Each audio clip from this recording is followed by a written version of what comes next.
Čau, ja som Nike a vítam vás pri dnešnom videu. A dnešné video je o tom, prečo netočím. 1, 2, 3, dale, bailando al ritmo de tu corazón, bailando, ya llegué por tu amor, bailando al ritmo. Ale nevážne. Čaute, ja som Nike a vítam vás pri dnešnom videu. Dnešné video je upgrade môjho počítača a upgradeom sa stáva nová grafická karta.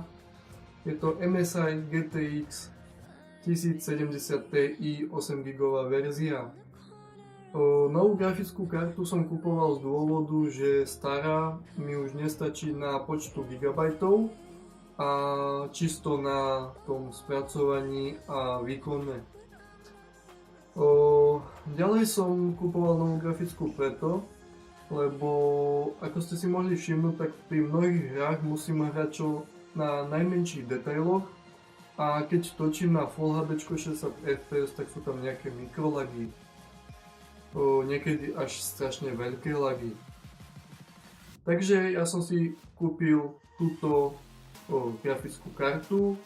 Nie je to úplne nová grafická karta, je z bazaru, takže dúfam, že bude fungovať. A toto video sa bude skladať z viac častí. Prvá časť bude odstrojenie mojho počítača. Druhá časť bude vybratie starej grafickej karty. Tretia časť bude porovnanie starej grafickej karty, novej grafickej karty. Tretia časť bude nainštalovanie novej karty a spustenie počítača. Takže môžeme sa vrhnúť na to.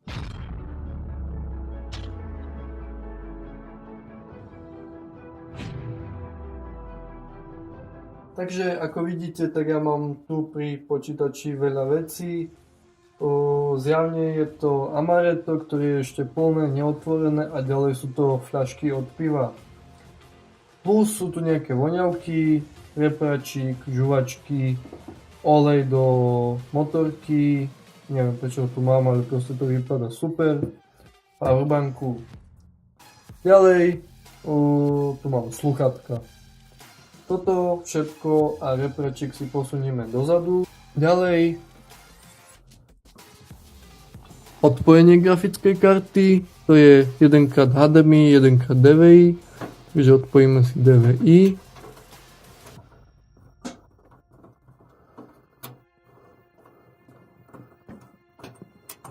Tak, odpojíme si HDMI a vypneme zdroj. Ďalej dáme dolu sklo. Jeden šrobík, druhý, tretí, štvrtý. Sklo nám nespadne, lebo je na takých gumových a takých distančných stĺpikoch. Matičky si dám sem, šrobky alebo ako to chcete. Dám pomaly dole sklo, aby som ho nerozbil ako vedry. A dáme si ho mimo. Neviem prečo, ale vždycky keď vyťahnem DVI-D, tak sa mi zapne monitor. Tu sa blížime ku starej grafickej karte, ktorú v pondelok posielam novému majiteľovi. Ako prvé si odpojíme konektor. Tak. Bol to len 6 pin, odpojíme si konektor. Teraz vyťahneme túto zaslepku a vyťahneme samotnú grafickú kartu.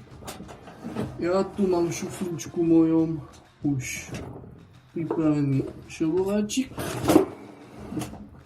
spisovne skrutkovač a trošku vám to tu narovnám.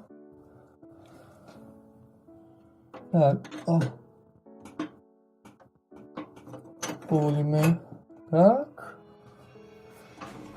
Je najlepšie to vytiahnuť.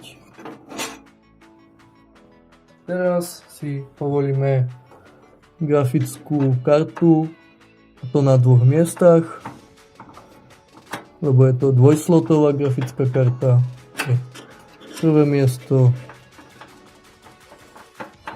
druhé miesto. Tá grafická karta sa nám pekne povolila. Taktiež si odložíme šrobky. Teraz si odklapneme túto klapku. Ja sa to vždy bojím. To mi to nikdy nejak nejde odklopiť. A teraz pomaly vyťahujeme. Tak.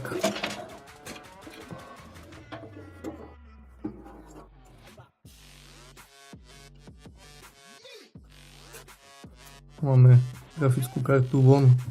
A prečo sa pýtate, prečo ju dávam do druhého slotu na základnej doske, tak je to z dôvodu toho, že keby bola v prvom slote, poprvé od vrchu od procesoru by sa zohrievala a po druhé tuto sú káble, takže by to tu bolo skrčené.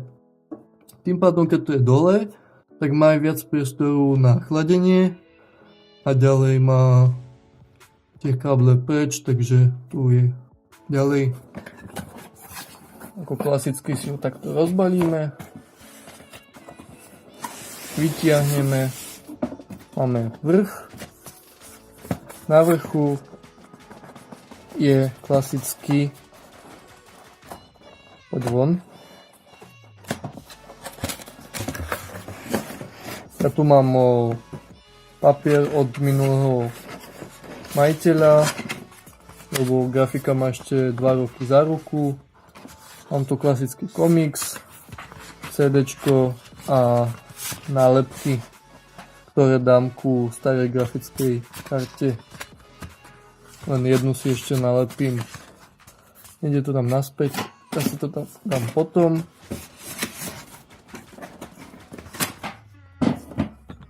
A teraz sa vrhneme ku grafickej karte. Voilà. Zle otočená. Vyťahneme si novú grafickú kartu. Wow, to je iné dielo. Vyťahneme si ho z antimagnetického obalu. A tu ju vidíme v plnej kráse.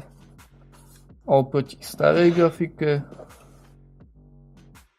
je to veľký rozdiel.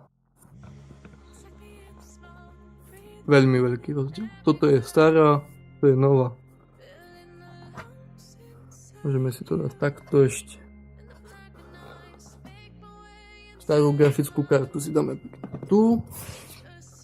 Novú si dáme takto bokom. Ako vidíte, tak aj tá krabica je o mnoho väčšia od tejto starej. A zoberieme si novú grafickú kartu.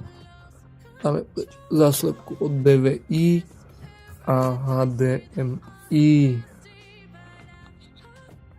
To je túto. Tak. A dáme aj túto dole, lebo tá je tu jedno, že stratil predošlý majiteľ, tak dáme aj túto dole. Poď. Hop.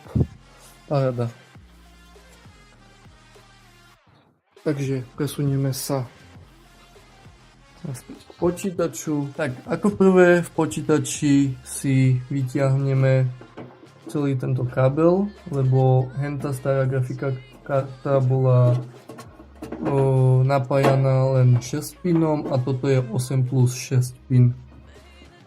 Takže má väčšiu spotrebu, ale o 60 alebo 70% väčší výkon. Kartu musíme tak zasunúť, až cvakne do slotu. Tak, grafickú kartu máme prišrobovanú. A teraz zasunieme tento kit, ktorý som tam musel dať. Som musel ešte raz vyťahnuť grafickú kartu a musel som ho tam dať ešte pred grafickou kartou.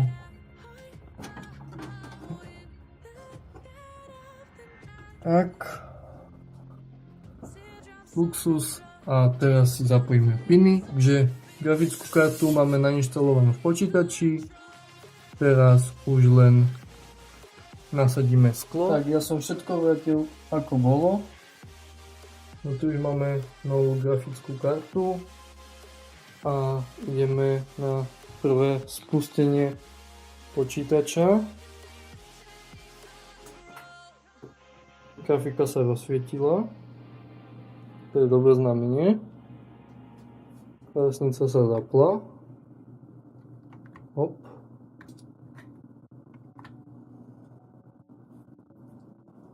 Alala. Načíta sa Windows.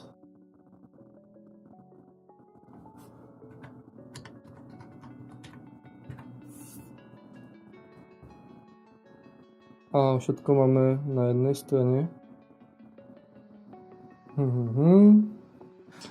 Bude si treba nastaviť predvolený monitor. A ak to všetko nastavím a ak mi všetko pôjde, tak sa vám ozvem neskôr. Tak, grafickú kartu máme v počítači, máme ju zapojenú, máme ju nainštalovanú, mám všetky programy nainštalované. Už som urobil aj testovaciu hru Fortniteu, ktorý mi najviac lagoval a všetko beží bez problémov. Ešte tam určite bude treba veľa a veľa vecí nastaviť, ako u predošlej karty, ale to sa všetko časom nastaví.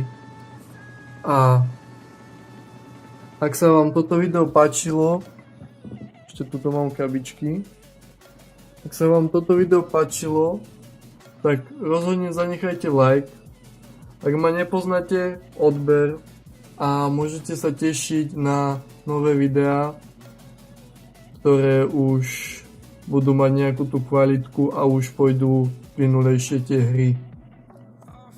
Ak máte nejaké otázky alebo zás nejaké urážky, kľudne píšte dolu do komentárov a vidíme sa u ďalšieho videa.